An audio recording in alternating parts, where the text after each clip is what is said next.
PowerPoint presentation for about 30 minutes or so. You can see how well I do with my time. And then Kara will go through any questions or comments that came through on the chat feature, and we'll go through those, and then we'll open it up for general discussion. After my presentation, I'm going to stop sharing for a moment and move to the live website so that we can navigate through the website in response to your questions. All right, so as Kara said, I'm George Gann. I'm Chief Conservation Strategist, among other roles, at the Institute for Regional Conservation. And I'm also the International Policy Lead for the Society for Ecological Restoration, where I do global policy work on ecological restoration around the world.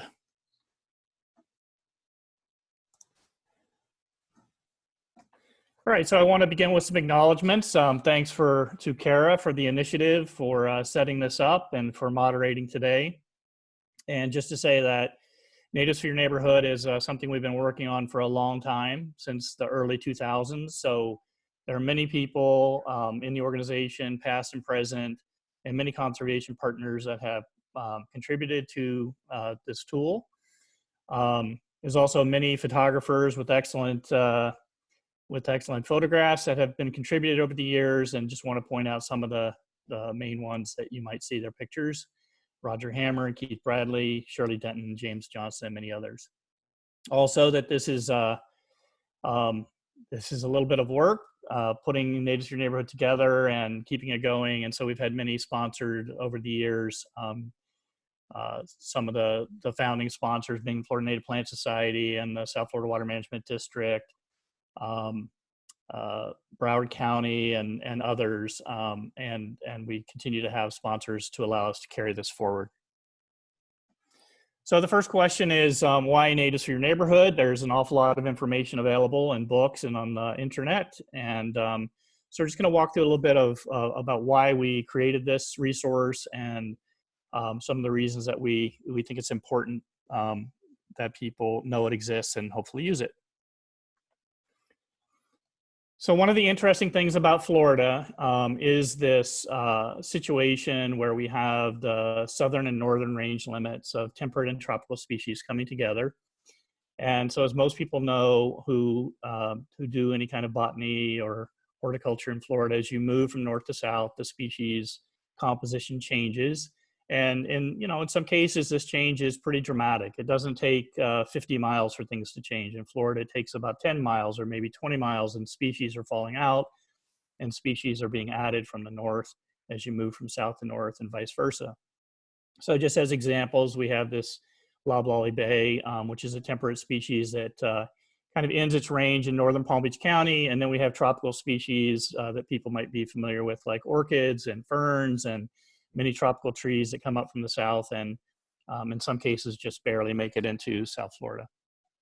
And it's this combination that changes over space that makes Natives for Your Neighborhood an interesting resource, and allows for people to have different kinds of things going on in their gardens as we move around the state.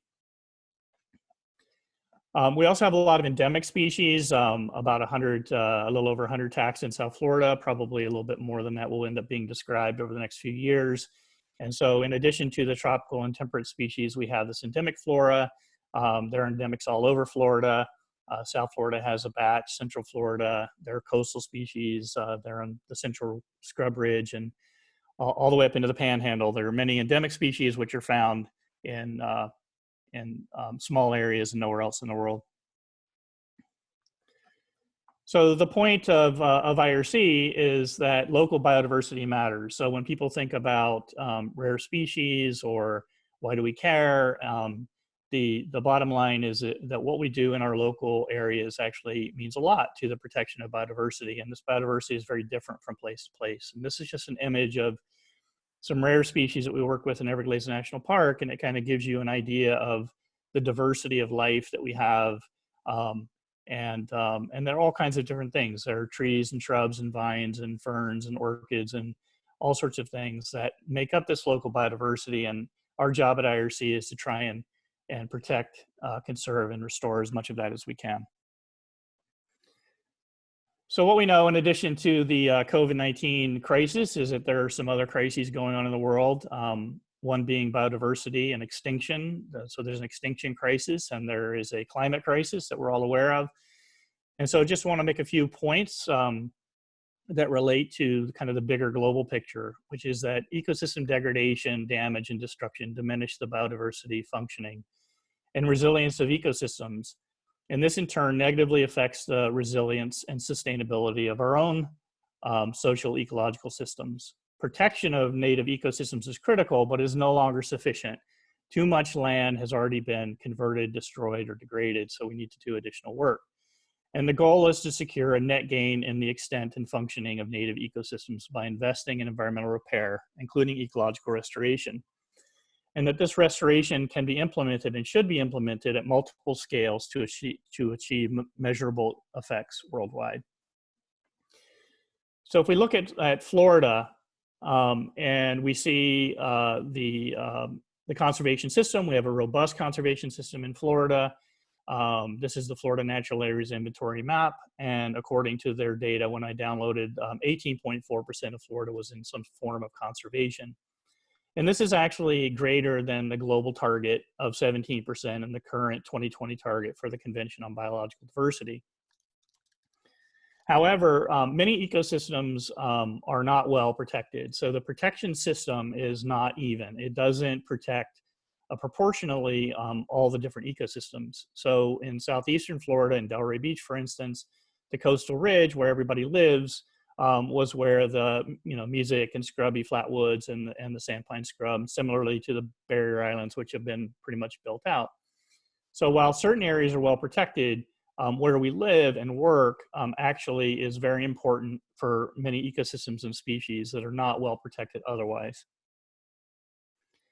So what can we do in terms of improving our sense of place, increasing the success of native plantings, and connecting conservation areas? Because the reality is that these small patches of conservation areas that we have in the urban and suburban areas are critically important for certain ecosystems and species. And so what we do in our gardens in the suburban and urban areas is actually really, really important. And providing connectivity to those conservation areas through our yards has a real meaning.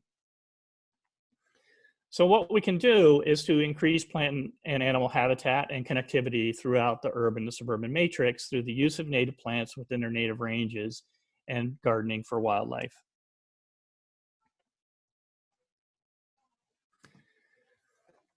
Okay, so this work can happen virtually anywhere. It can happen at our residences, at office complex, and parks and medians. It can happen by increasing, improving, connecting existing protected areas. We've been doing a lot of work on the barrier islands, and there's great potential for connectivity there. Along the eastern edge of the Everglades also, but every little bit matters. So what our goal is to restore degraded ecosystems, small and large, fragmented and connected. And so while it's important to continue with the work to restore the Everglades and other large landscapes, what we do in urban areas and suburban areas also matters. So every opportunity that we have, every square foot that can be converted from lawn or hardscape to a native landscape has an important function. So if we look at the kinds of information that is available out there in the world, there's all sorts of books and things like this, traditional resources, but there's an awful lot of information available on the internet. So we have information on native plants, for instance, Florida Native Plant Society and the Florida Association of Native Nurseries. There are commercial websites like Plant Ant and Plant Finder. There are all sorts of atlas programs, from the Atlas of Florida Plants to BONAP, which is the Biodiversity of North America project, which is on the lower left. And then you have different kinds of climate prediction mapping that's done, ecoregional revegetation applications and so forth. So there's all that kind of information. And there's more and more activity going on Facebook and other internet resources, social media. Florida Native Gardening is one that I've been looking at a little bit recently, but there's also wildlife pages and so forth. There's also some other resources that are zip code based, like Natives for Your Neighborhood. One of those being the National Wildlife Federation website, their Native Plant Finder, which is oriented toward invertebrates and invertebrate habitat, and National Audubon Society, which is oriented toward birds. I'm involved with a startup project called Plant Agents, which is trying to bring together all of these different resources into one place and see if we can't make it where you don't have to go to 15 websites to find the information that you want. So if we look at Natives for Your Neighborhood, what's different about Natives for Your Neighborhood versus some of these other websites is that the data that you get from Audubon or National Wildlife Federation or even Florida Native Plant Society is fairly coarse. It's based on bigger areas and that are kind of downloaded into zip codes. The difference with Natives for Your Neighborhood is that we are using precise data to encourage use of native species within their native ranges. And this website, which mostly features still South Florida, we're moving north, we'll talk about that in a moment, but it gets a lot of use. We had 71,000 users in 2019 and almost 750,000 page views. So we're getting a lot of traffic and people are paying attention to the information. So what do we want to do? We want to increase success. We want people to have successful gardening experiences or restoration experiences. We want their projects to succeed and look good. But we also want to do that in a way that contributes to conservation by providing connectivity and providing habitat for wildlife. So for a moment, I just want to talk about the floristic inventory of South Florida is the basis for the data. So IRC started working on the FISF in the mid-1990s, and we had about 10 years worth of data when we first launched Natives for Your Neighborhood. So the FISF, if you have a chance to go online and check that out, also assesses the status of native species and identifies rare species, determines the effectiveness of conservation areas, including small ones, and identifies opportunities to restore rare plants in their habitat. So this starting off with this decade, now moving into 25 years of work of information on where plants grow, where they're protected, where they're not, common species, rare species, et cetera, all flows into Natives for Your Neighborhood. And Kara asked me to make this plug. If you're interested in the floristic inventory aspect of this, then next Tuesday at the same time, we'll be talking about that. All right, so now we're going to dive into the website itself. On the left, the original scope was South Florida as it's treated in the FISF. So it is Martin, Glades, and Charlotte County, south to the Monroe County Keys. And for the original, for this original area, we have data for the counties, for zip codes, and for habitats, as well as for butterflies. We are now moving north. So in terms of zip code data, we now have data for Indian River, west to Manatee County. We've also been working on some coastal zip codes in terms of barrier island data. I'll show you some of that in a little bit.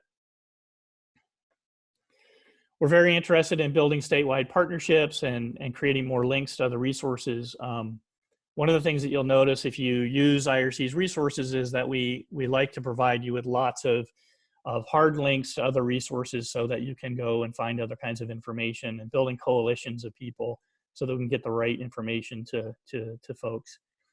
And over the years, you know, we've had a lot of people in these various organizations say, hey, you really need to make this thing statewide. And so that's our intent. If we can get the resources to do that, then we're going to move that forward. And one of our important new sponsors is the Florida Wildflower Foundation. So they've given us a smallish but important grant of $5,000 to increase our connectivity with their website and their resources, and to focus a little bit more on pollinators, and also, of course, helping to make the NFYN statewide. All right, so how does it work? So for the counties that have county lists, the county lists are very important. The idea of the county list is to point out the ecological generalists that have broad ranges. And we've implemented a 95% rule, which says that we want that species to really be able to live or have as its habitat almost the entire area of the county.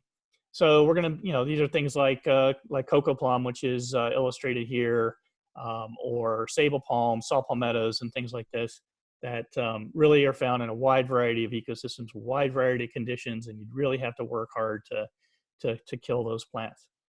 Next are the zip code lists. So there are these generalists, but also generalists within local habitats or areas. So this myrtle oak, for instance, is not going to be found throughout a zip code because it's not found on barrier islands. It's not found inland in wetter environments. So it might show up in your zip code if you live near the coast. And then the habitat lists are going to include all of those generalists plus the habitat specialists that you might not want to plant in your garden if you're not trying to create a naturalistic garden or restore that habitat. Okay, so we're going to move now to how to navigate. So if you're on the IRC website, you're going to scroll over to online resources, and you're going to scroll down and choose natives for your neighborhood. And some people may not like it, but we have this little drop down to try and raise support. So natives to your neighborhood is a labor of love and commitment, and it truly is. So if you use it a lot, we really can use your support. All right, the main way to get in is going to be through this main page and to type in your zip code. So people do all sorts of things with this website. They have links directly to plant pages and so forth. But what we really encourage people to do is to put in your zip code and see what you can learn about the plants that are within their native ranges in your zip code. And one of the things you will find, I think, is it's a rather large list. Most zip codes have more than 200 species that are recommended, with all kinds of different plants, from trees and shrubs and vines and ground covers and so forth. So here it is. This is my zip code where I live in Delray Beach. And if I click on that, then I'm going to get this page. And at the top, it's going to describe my zip code. It'll have a link to a map, a commercial map, and then it will have a native plant list. And as we move down the page, there will also be information on habitats and wildlife. And I will point out that our sponsors on the right are very important to the life of this website. All right, and so if you choose the plant list, then this is what you're going to see. We have the thumbnails up for the plant list now. And in the past, it was sorted a little bit differently, but what we've decided is that we're sorting by plant forms, starting with trees and shrubs and moving down. And you can sort this list by scientific or common name. You can also deselect the plant form. So if you just want to see a list of scientific names by your zip code, then you can do that. As I mentioned, there's a lot of diversity of species for almost any zip code. And so you'll get this list. Now you can see the thumbnail, so you can see a little bit more. And you'll notice these different, these boxes, these green boxes mean it's a plant that is more available. You might find it in many native plant nurseries, or it might even show up at Home Depot or Lowe's or something like this. And then the yellow triangles are things that are grown in native plant nurseries. For Southern Florida, less so as we move north, but in Southern Florida, we've also included species that are really not much in the commercial market, but people might grow. You might find them at a Native Plant Society meeting or that kind of thing. But the idea here is that we want this website to work for people with not very much experience, but also be useful and interesting for people with a lot of experience. So when you click on a species, you're going to get these plant pages, and there's a lot of information here. And we've tried to organize it so it's very easy for you to see the important information about the plant. So where does it grow? How big does it get? How fast does it grow? Is it salt tolerant or not? Does it tolerate drought, or what's its flower color, and so forth. So the idea here is to point you in the right direction, and for you all to dig in and take a look at the information. So we're not going to try and sell you on any particular information or any particular species, but just point out that these are the tools that can allow you to learn and find cool plants for your area. I want to point out those three little icons in the middle of the page, the map of select IRC data, the suggested zip codes, north to Indian River and Manatee counties, and then where we have habitat recommendations. So we're going to talk about those in a little bit. But before we do, in some cases we have these expand buttons, and so you can see these close-up pictures of some of the species. This is a feature we'd like to do more of if we can get the resources to be able to get the photography and get these blow up so people can really see what things look like. All right, so the maps are tools that can help you to understand if you're looking at a particular plant and you want to use something that you know is really durable, it's going to grow almost anywhere. You can use these maps as a tool to do that. I've drawn this blue line because it shows you kind of the where our good data ends and where we're expanding to the north. So that's the line basically from Indian River and Manatee County south. You're going to have a lot more map data. As you move north from there, we're just really starting to fill that in. So if things are not there, I wouldn't pay much attention to it. But if things are organized and something is missing from your area and you're south of that line, then you might want to take a look. So this is a map of the zip code data. So we're looking at American beautyberry, a very common species with wide ecological tolerances. It's all over Florida in many different habitats. And so you can see that we've recommended it for pretty much all the zip codes. The blank areas in the middle are really mostly aligned with big conservation areas like Everglades National Park and the water conservation areas and such. You can even see a little missing piece over the Fakahatchee Strand in Southwest Florida. To contrast that, we have, this is a paradise tree. And so this is something that's mostly on the coast in eastern Florida and in the Big Cypress. There's really only a couple of records to the west of the Big Cypress. And so for the time being, our recommendation is really going to be coastal and eastern. And so you can get an idea of the zip codes where it's recommended and then the zip codes where we have habitat data. So when we look at habitats, you know, I hear people all the time saying, well, I can't do, you know, I don't know what my habitat was where I live, or I don't, you know, I didn't have a wetland here, or it was a wetland and now it's not. And all of this is interesting, but not all that important. What's important is that these regional habitats are found all over the area, and it may be that the condition of your yard is perfectly great for restoring or growing whatever was there historically, but it also might be changed. There might be a wet spot where you could put in a dome swamp, or there might be a dry spot where you could try out some scrub species. And so the idea more is to understand what is the condition of your property now, and what can you do, and can any of these habitats be used as models to help you to either restore habitat or do native gardening. We started to load some photos of some of these and provide a little bit more information, but we have a lot of work to do. But we've been working on coastal ecosystems, and so you'll start to see some of those photographs starting to pop up if you live in a zip code that has barrier islands.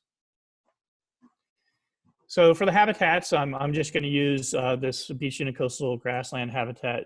It's the same principle. So what we're doing here is we're not just showing you the information of beach dunes wherever, we're showing you the list of beach dune species in your zip code.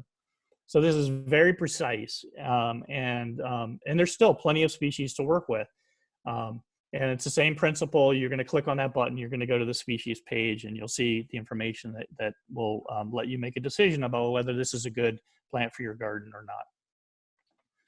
And I just want to show this. This is an illustration of habitat data for beach elder. So as I was mentioning, on the east coast of Florida, we've now mapped the habitat for beach dunes and coastal strand all the way to the Georgia border. So if people, if you live on a barrier island in that area, or you know people that do, it would be great if you could check out our list and see if they make sense for your area. As we move forward and we move north, it's very important for people to use the website, but also to give us feedback. And if you see anything that looks weird or wrong, that you let us know so we can fix it. We have just a few habitats that we have actual guidelines that we've written. So back in 2006, I wrote these guidelines for rock lane hammock. We're working on guidelines now for the three main coastal ecosystems that we hope to have ready in the next few months. I've also done one for Pine Rocklands in Miami-Dade County. And we're looking for ways to try and take these habitats, which are linked to the FNA classification, the Florida Natural Areas Inventory classification, and see if we can link them to concepts that people don't need to know what these habitats are, but things like rain gardens or even swales and things in your front yard, or high dry patches, or other ways of describing these habitats so that we can get the information out to more people. So moving on to wildlife, we have the capacity in the platform to have information on any kind of wildlife, but right now we've only had funding so far to add data for butterflies, and so far the butterfly data is limited to South Florida. We'll have thumbnails soon, but it's the same principle. If you live in South Florida and you click on your zip code and you pull up a list of butterflies, you'll get a list. You can organize it in different ways, and like with plants, we have all kinds of relevant information about the butterflies and their range and so forth, their habitats. Importantly, we have information on plant foods. And so this is really important to allow you to understand the kinds of plants that you might want to use that can attract these butterflies. And we have this plant interaction. Well, first of all, in the comments section, you'll see we have links to other resources for butterflies as we do for plants. At the bottom is his plant interactions button, and this button is available through either butterflies or through plants. So if you go through butterflies, you're going to see this wildlife plant interactions, and you're going to see the plant associates of the Julia heliconian. And so it lists all these plants. This is not sorted by your zip code, so there's a little bit of work here, but it's not too bad. And importantly, it'll tell you whether these are going to be nectar sources or larval hosts, or in some cases, both. So one of the really powerful tools is to use this advanced search for plants, which is going to work off of your zip code. And so if you're looking at a list of 200 species, it's still too many. And so you can organize information in all kinds of different ways. And again, we'd like for people to use this tool, but also let us know how it works. And if you get any kind of strange results, I mean, there's an awful lot of data here. So error does creep in. So if you see any kind of weird results, I'd love to have you email me and let me know so we can take a look. But in this case, most people have done gardening with native plants in Florida know that there are not a lot of plants that grow in shade. And certainly not in shade and dry soil. So I said, okay, let's see what happens. So I put in light shade and dry soils, and drought tolerance is high, and it's a shrub, and I actually get a few species. So that's cool. And so these are all species that will tolerate those conditions that would grow in my zip code. And again, I can click on those species and I can learn about them and see if it's something I might be interested for my garden. This is a different sort. A different query where I wanted to look at shrubs and light shade, but moderate drought tolerance that attracted wildlife and had some flowers. And again, I've got a reasonably short list so that I can click on those and learn about them and see if those are something that I might want to have for my garden. Okay, so moving forward, people ask all the time, what about climate change? What about sea level rise? What about all of this stuff? And it's like, yes, we're thinking about that, and we're trying to accommodate that. So if you look at this example of lancewood, this is mostly a southern Florida and a coastal thing. And so our recommendations to date have been consistent with that. But there are some older records, and there are some records to the north and some older records from the interior. And so we're monitoring that. And eventually we'll begin moving those recommendations of zip codes for lancewood to the north as we're able to get new data. What we don't want is to rush this and say, okay, there's a dot where something was collected once, or somebody has planted it in some county to the north and it's doing fine. And we don't want to recommend that for everybody because we still don't know, what's going to happen. And so 5 years from now, we still might get a hard freeze and all of those plants would die. So we want to be conservative, yet forward thinking. We also want to be thoughtful about about native ranges and what does that mean. And again, yes, plants would migrate in the face of climate change, but this is mahogany. And so my point here is I think we have enough mahogany. We're not really helping with connectivity. We're not helping with additional wildlife habitat by increasing. So these brown pins are all locations where mahogany is been planted or escaped into natural areas, into conservation areas in the southern part of Florida. So this thing is way outside of its range. And so if we're going to plant a native plant, maybe it's not a mahogany. If we live in Palm Beach or to the north, maybe it's not mahogany. Maybe we can find a tree that is native to our area, or a tropical species that's moving north that's a little bit more local to our area, and think about that. So just overplanting things is also not helpful. We're also thinking about climate change and provenance. That is, where do the seeds or the cuttings of your plants come from? And certain parts of the world, this is very rigorous, and in the US, not so much, but the more we can think about this is the better. And historically, if you look at restoration thinking, it was we wanted to use this this sample B, local provenancing, wanted to bring everything from local sources. And there are reasons now why that's not recommended, both in terms of genetics, but also in terms of climate. And so just as a general idea, if you read through this stuff, that the idea is it's probably not a great idea to bring plants from north of us to the south. And if you have a choice and you can get provenance from the south and also locally, that maybe that might be a better choice right now. I also want to point out the Natives to Your Neighborhood encourages. We're trying to encourage people to do things, but people are going to make their own decisions. We're all gardeners and we're all tinkerers, and in the case of nurseries, they have businesses to run. So we know that people link to all of our resources from all over the place, and people are going to plant things wherever they're going to plant them, and that's all fine. But the more that we can do to use plants within their historical ranges and to improve connectivity and so forth, the better. All right, so that's the presentation part. I think we're doing all right. I am going to see if I can change my share here. Let me see here. All right. Kara, if you can let me know. Yeah, are you just fine? You're seeing the IRC website now, right? Yep. Okay, perfect.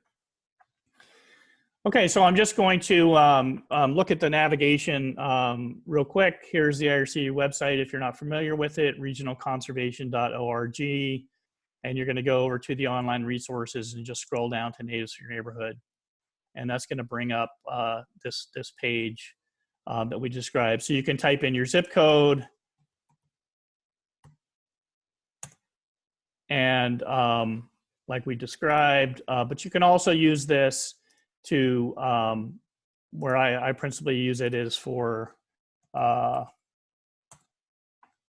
looking for a plant. And so in this case, it's going to show me gumbo limbo. So I'm going to stop here. I'm going to go back to that page and then open it up, give the microphone back to you, Kara, if you have anything from the chat. Yeah, so we have a few great questions already. I think a good one to start with is Dania asks, what kind of nectar plants can we add to our garden to attract Atalas? So could you show us how to quickly find the Atala butterfly? And then we should be able to link to that plant-wildlife interaction and find some good nectar plants that way. All right, this is always the fun part because there's a million different questions or combination of things that people could come up with. But all right, so I just went into the. I'm sorry, my drop down is going to drive me crazy. So I have to choose animal. We're not. The system's not quite smart enough that you could put your zip code or an animal or plant. So you're going to type in Atala. You have to spell it right. And if you're not sure, fewer letters are better than more. because it's going to give you more options.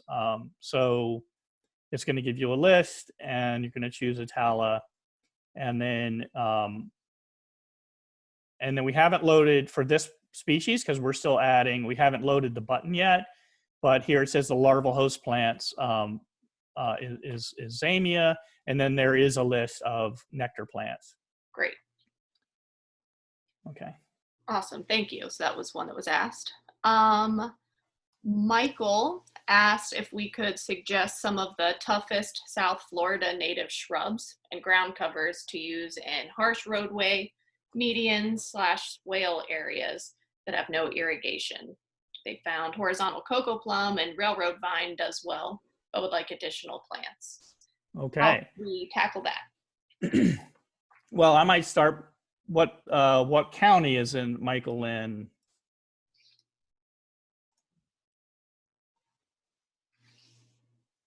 Let's try Broward just for fun.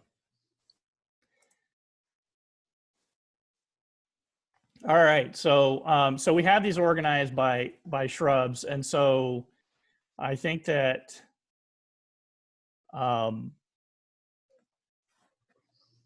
cocoa plum. I wouldn't recommend something like Simpson Stopper. It's going to be too. It's not going to be wet enough. It's not a great list. It's a tough, those situations are going to be tough. What I might do, however, what might be better would be to look for, can we get a zip code? Michael's in Miami, he said. All right, so let's say,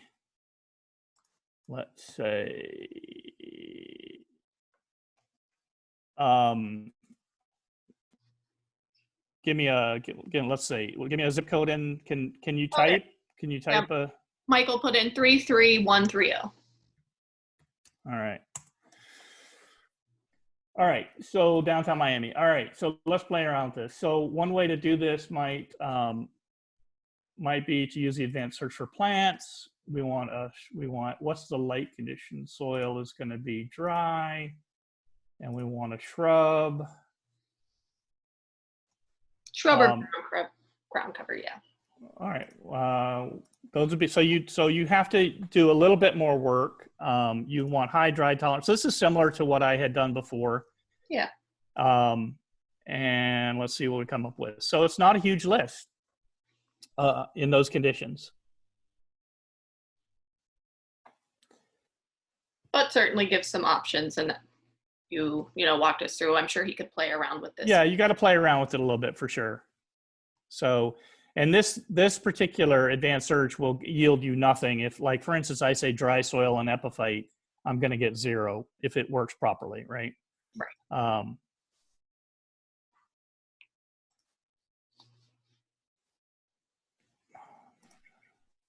So this should give us a much bigger list.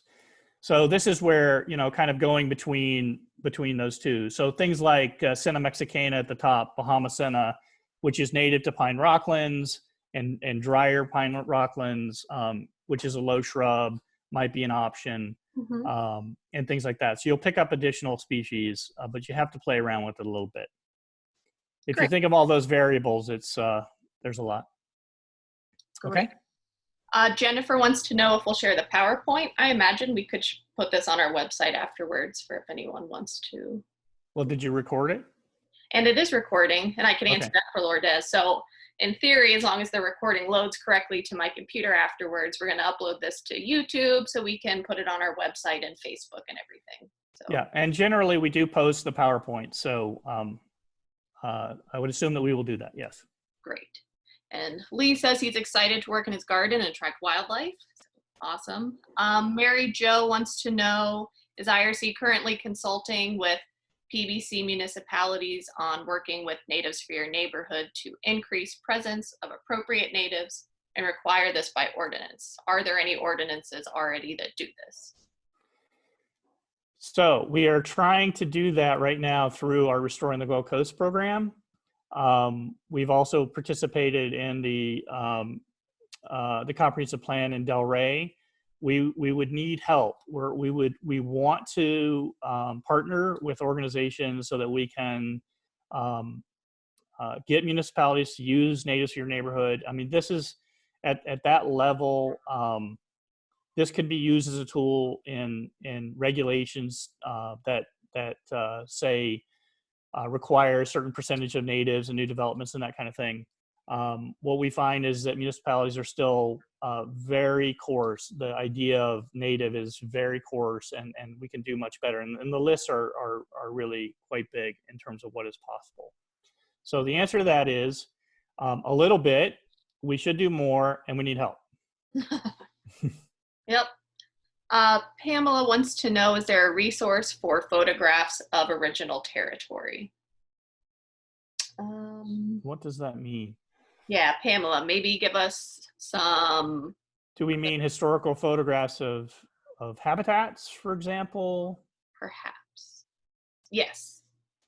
So Florida memory, I've used quite a bit in presentations.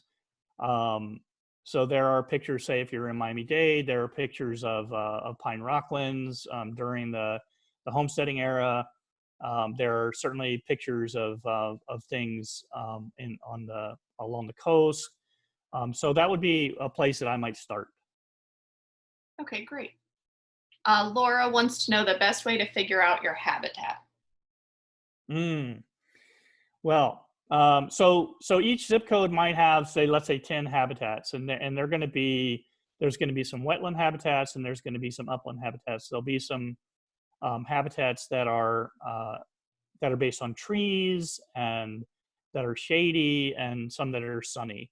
So you'll have to do a little bit of reading, but they generally sort themselves out. So for instance, if you have an open grassy area, a lawn that you want to convert to wildflowers and things like this, then I would start looking in flatwoods, for example, in mesic flatwoods or scrubby flatwoods, depending on how dry. Something to keep in mind is that most parts of the urban landscape are drier than they were historically. So even if you lived in an area that was historically, wet flatwoods, that's a wet pineland or a medium moisture pineland, the soils are very well drained. Usually, if there was any kind of clay underneath the soil, that's been broken up, and so soils tend to be a lot more porous. On the other hand, you can end up with weird fill. You can end up with organic material brought in with lawn grass and so forth. And so sometimes the addition of organic material or clays or other kinds of additives can make your soils a little bit more moist than they would have been. But without irrigation, typically things are going to be a little bit drier. So when you look for your habitat, if you have a wet spot, do you want it to be open or do you want it to be a forest? So if it's a forest, it's going to be more like a cypress or a bayhead. And if it's open, it's going to be more like a marsh, more like the Everglades. And if you're in an upland system, the pine systems, even if you don't want to use pine trees, you can still use a lot of the wildflowers and the grasses and the shrubs. Those are going to be highlight environments. They need light. And if you want it to be a closed forest, it's going to be more like a mesic hammock, where it's going to be normal soils, but you want to ultimately have shade and a closed canopy. So I know that was kind of a rambling answer, but hopefully that helped. And we had somebody ask about if we do presentations for HOA board members. I would say shoot me an email. I'll put my email in the public chat here and we can talk that way. Diana wants to know, does Natives for Your Neighborhood include native fruit trees, fruit people can eat, so we eat local fruit? There are some data about that in Natives for Your Neighborhood, but we don't have that as a search feature, but we could. So people come up with ideas like that all the time. And if we had a little bit of funding and we could say, okay, we want to go through and flag stuff like cocoa plum and such as native fruit trees, that could be done and then included in the advanced search. So shoot us an email, and that's an interesting idea. People have ask for all kinds of like ethnobotanical information. Sometimes that's too much, but just flagging edible fruit might actually be practical, something that can be done fairly quickly. Yeah. It's a good idea. Let's see. I'm going to get Mary Jo's next. Somebody asked, with a limited space, does planting natives throughout the garden, but not always next to each other, will that be sufficient to attract wildlife? Right. So there's a couple different ways that you can do this. You can do more of a habitat-based thing where if you say have a limited space and I want to do a native habitat over here, and then over on my other part of my garden I want to have grass, or I want to have fruit trees or flowers or whatever, you can do it that way. And there'll be some benefits to that in terms of attracting wildlife that will utilize that patch that you have created. But you can also scatter the native plants in your garden. It can be a formal garden. It doesn't really matter. The idea is that the more native plants and the more different species that you use that can provide more resources for wildlife, the more benefit that you and we will get. So I would say either can work. Mm-hmm. Mary Jo says, again, trying to influence local municipality policy on increasing use of natives and planting those plants together that enhance each other's survival. Will your Natives for Your Neighborhood website have plants together that work best together? Right, that's exactly what the habitat lists do. So we're winnowing down from all of the information, and we're saying, okay, here are this group of plants that, if planted together, will be of benefit.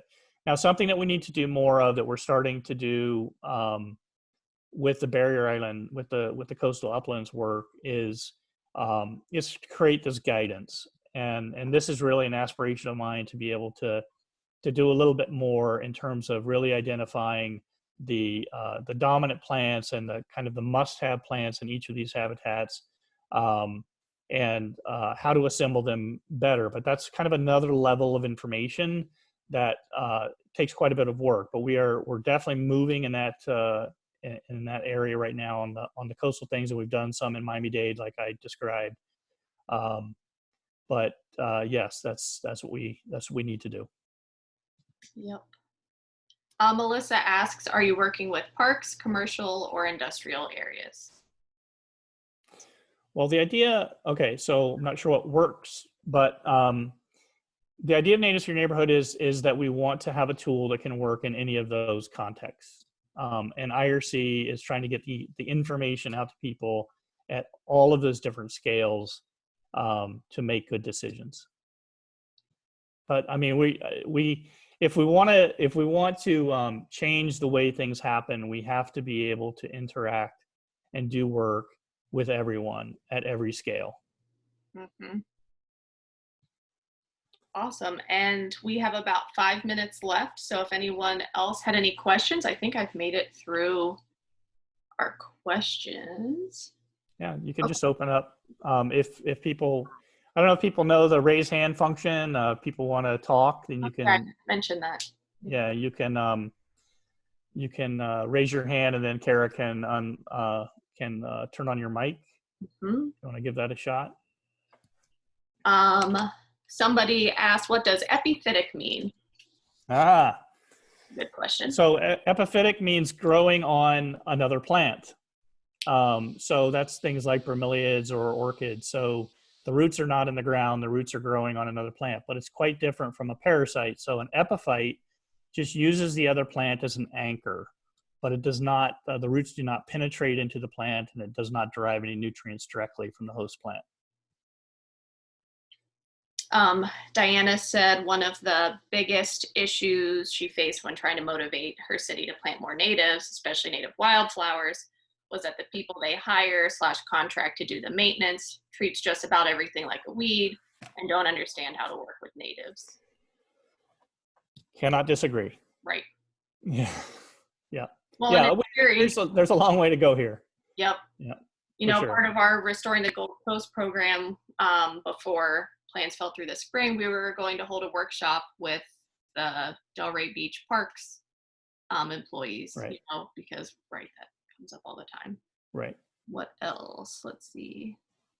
Mary Jo says it's not clear. I think that the habitat plants that come up when searching for natives for your neighborhood should be planted together. How that is to be done is also important, but perhaps beyond capability of the website itself. I would like to encourage a project where IRC gets a grant to invite local staff and elected to learn more about how to bring more natives into the urban and suburban landscapes in ways that are the most productive ecologically. Very good. Please send us an email. And this also goes to the point when I was talking about like the rain gardens and other things, is that I think in order to communicate to municipalities and things, then for this to function, we have to move beyond the Florida Natural Areas Inventory description of natural communities. We have to come up with assemblages of species and descriptions of those that the people that are working for government and or HOAs or corporations can easily digest and understand the information. So this is something we did with the city of Hollywood, for instance. They approached us and said, okay, we want to promote rain gardens and we want to have the right plants. So we went into Natives to Your Neighborhood and we got the zip code data for Hollywood for swale, which is basically the emergent marsh, and also cypress communities. And we took the species that we thought were really the most resilient, that would work together well. I don't remember what the total list was, but let's say it was 15 or 20 species total. I think that's still up on the Hollywood website. And so we narrowed the pool down to if you can plant any of these species together in these rain gardens, then you're going to really maximize the benefit. So we have to simplify the information even more. And then, you know, as people learn, they can bring in cool, rare, weird plants later. But we want to get the kind of the foundation plantings organized, described, and communicated effectively in the beginning. So we do have work to do there, and we are aware of that. So thank you. Agreed. And Jean asked, can we donate images of plants or butterflies? Absolutely. Yes. I put my email, I can type it in again because I know it gets lost in the thread, but feel free to shoot me an email after this and we can talk through doing that, because absolutely. Next one, how can we find trained gardeners and landscape management professionals? Has IRC considered starting a training program for gardening without synthetic chemicals and with natives, perhaps virtually? That might be the next step, but to date, not really. I mean, we try to understand who's out there, but it's still, in terms of the people that are doing the great work, it's still a very thin pool. So we have a lot of work to do, and I think that the training idea is a good one. So thanks for the suggestion. I will note that it is now 2 o'clock, and Tara, we should probably wind up. Thanks everybody for the awesome questions. Yeah, and I have one more from Lourdes that I can give you afterwards because I like hers. Okay, very good. Thanks everyone. Yeah, thanks for joining us.